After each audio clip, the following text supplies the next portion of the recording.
कांग्रेस के वरिष्ठ नेता और सीनियर एडवोकेट कपिल सिब्बल ने पोस्टल बैलेट की गिनती को लेकर नियमों में किए गए बदलाव पर सवाल उठाए हैं। उन्होंने कहा कि इससे वोटों की गिनती में हेरफेर करना आसान हो जाएगा। कपिल सिब्बल ने कहा कि राजनीतिक दलों के एजेंट को मतगणना केंद्र पर फॉर्म 17C को देखना चाहिए कि कितने वोट कास्ट हुए हैं। इसके अलावा मतगणना से जुड़े फॉर्म पर हर चीज का ध्यान देना चाहिए।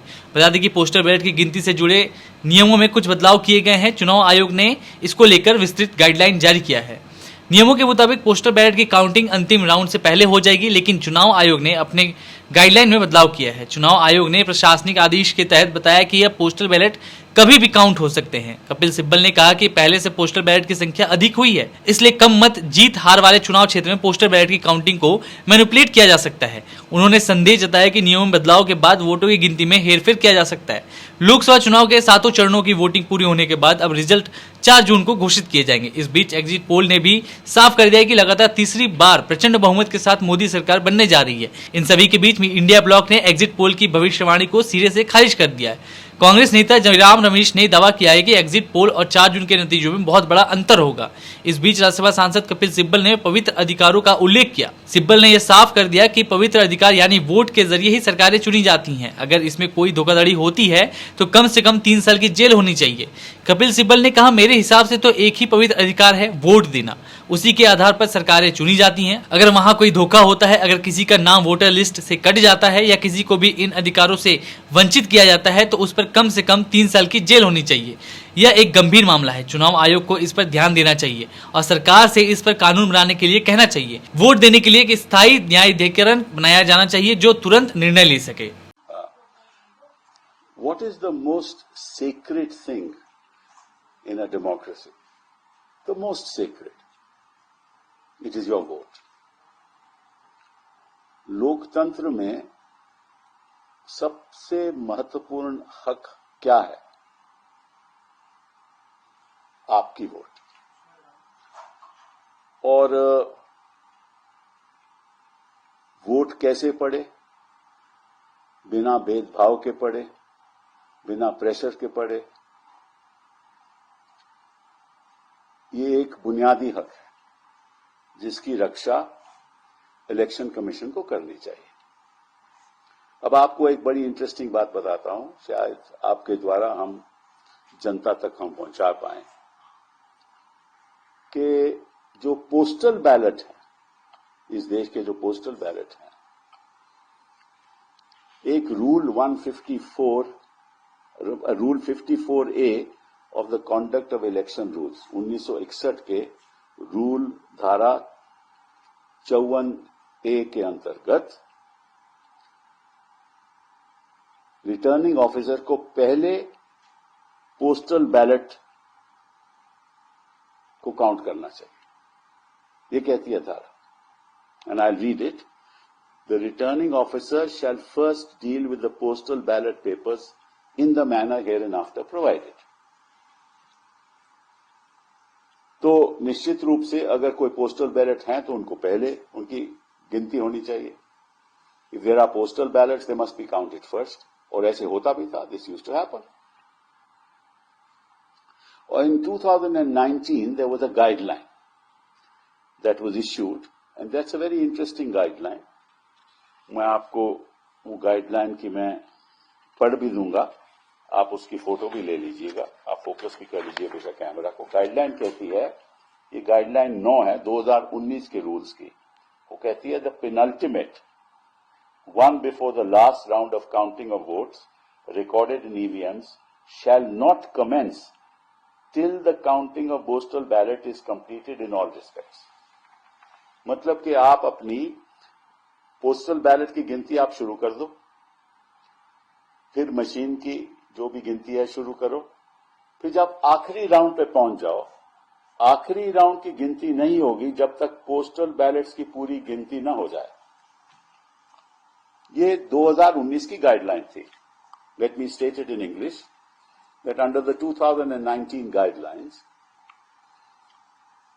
the postal ballots had to be counted before the counting of the penultimate round of the election in a particular constituency. So if there are, say, 10 rounds, then before the counting of the 10th round, the postal votes had to be counted under the guidelines of the Election Commission, which is what I am showing you and which is what I read. तो इसका मतलब ये हुआ कि ये प्रावधान election commission हमेशा इसका पालन करती रही। अब 2019 में क्या हुआ है वो बड़ी अचंभे की। 2023 में क्या हुआ है कि अभी इन्होंने एग्जीक्यूटिव इंस्ट्रक्शन इशू किए हैं, जो भी मैं आपको उसका भी ब्यौरा दे रहा हूं मैं पढ़ देता हूं। कहती है कि EVM counting can go on irrespective of the stage of postal ballot counting. मतलब कि आप 10वें राउंड की भी ईवीएम काउंटिंग कर सकते हो, पोस्टल बैलेट काउंट हुए या नहीं हुए। ये चेंज क्यों किया है एग्जीक्यूटिव इंस्ट्रक्शन द्वारा? ये इलेक्शन कमीशन ने क्यों किया है? 2023 में किया है। इसके पीछे सोच क्या है? जब मैंने आपको 54A धारा पढ़ी, when I read 54A of the Conduct of Election Rules 1961, it is clear that the postal ballots have to be counted before you start counting the EVMs. That's the intent of the rule. Reason being that we should know what the end count of the postal ballot is. We should know कि कितने ballot postal ballot count हुए, उनकी गिनती क्या है। लेकिन 2023 में इन्होंने चेंज कर दिया। और आपको याद होगा कि इस बारे में चर्चा भी हुई, बिहार में इस बारे में चर्चा भी हुई कि भाई पोस्टल बैलेट बाद में गिने गए और फिर रिजल्ट डिक्लेयर कर दिया गया। और कई लोगों ने आरोप भी लगाया कि ये जानबूझकर किया गया रिजल्ट चेंज करने के लिए।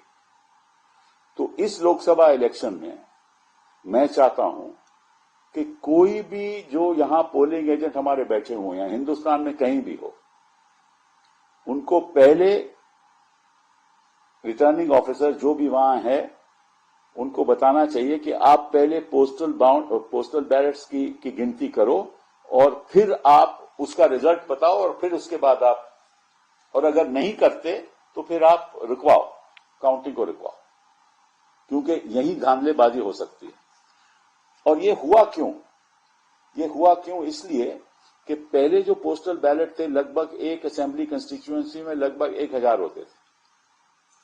अब what has happened is in the previous regime, before the new regime came into force, by which people above the age of 85 plus could also vote on postal ballots, and people who were physically challenged can also do it at their residence. So the number of people in every assembly constituency is about 4,000 to 5,000 instead of 1,000. अब क्या है कि क्योंकि 85 साल से ज्यादा जो उम्र के लोग हैं वो पोस्टल बैलेट से अपना मत दे सकते हैं, और साथ साथ में जो फिजिकली हैंडीकैप्ड हैं वो भी दे सकते हैं। तो इसका जो काउंटिंग पे असर है वो ये है कि पहले जो 1000 लोग होते थे पोस्टल बैलेट द्वारा जो अपनी मत देते थे, अब वो 4 से 5,000 हो गए। तो आपको मैं एक तमिलनाडु का उदाहरण देता हूं कि तमिलनाडु में जो टोटल वोटर्स हैं लगभग वो 6.2 करोड़ है, और जो 85 साल की उम्र से ज्यादा जो पोस्टल बैलेट द्वारा वोट करेंगे वो 16.5 लाख है। तो अगर 70% वोटिंग होती है, मैं तमिलनाडु का उदाहरण दे रहा हूं, बाकी प्रदेशों में अलग अलग परसेंटेज होगी और अलग अलग जो पोस्टल बैलेट के द्वारा मत करता है वो भी अलग होगा, उसका नंबर भी अलग होगा। तो तमिलनाडु में अगर 70% वोटिंग हो तो 4.34 करोड़ हुआ। 70% vote of 6.2, it will be 4.34, 70%. Out of which the postal ballots are 16.5 lakhs, which means 4% of the votes. 4% of the votes, that means if a margin of the candidate is 4 to 5%, you can manipulate. You can manipulate.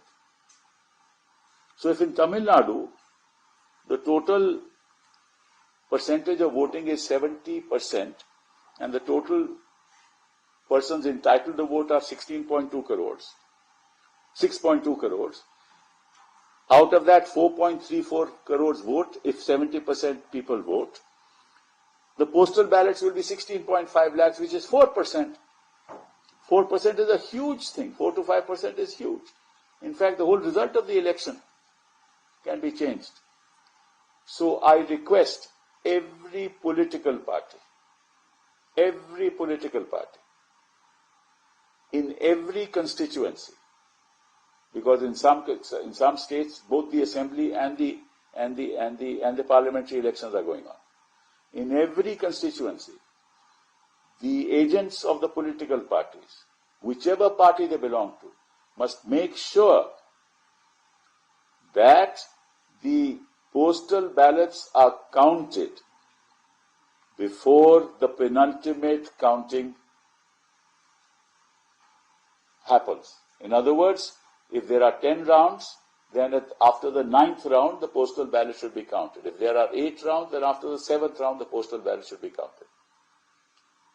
I can tell you another thing, because I am aware of a fact that the petition has been filed in Andhra Pradesh High Court, where these postal ballots are sought to be counted without a signature and without the stamp of the Election Commission. Now, I don't know what the truth in that is, but that matter has apparently been filed in the Andhra Pradesh High Court. Now, this is very important because it's important. Why? Because the foundation of our democracy is the individual's vote, which goes towards the election of a particular representative of that constituency. There should be no manipulation in that process.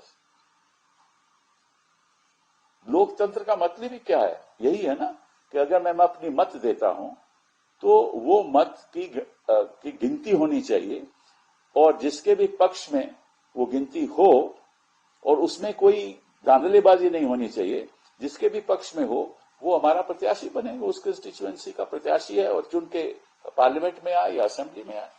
नमस्कार। और आप हमसे जुड़े रहने के लिए subscribe करें YouTube पर, फॉलो करें Twitter पर और लाइक करें Facebook पर, और ज्यादा जानकारी के लिए आपको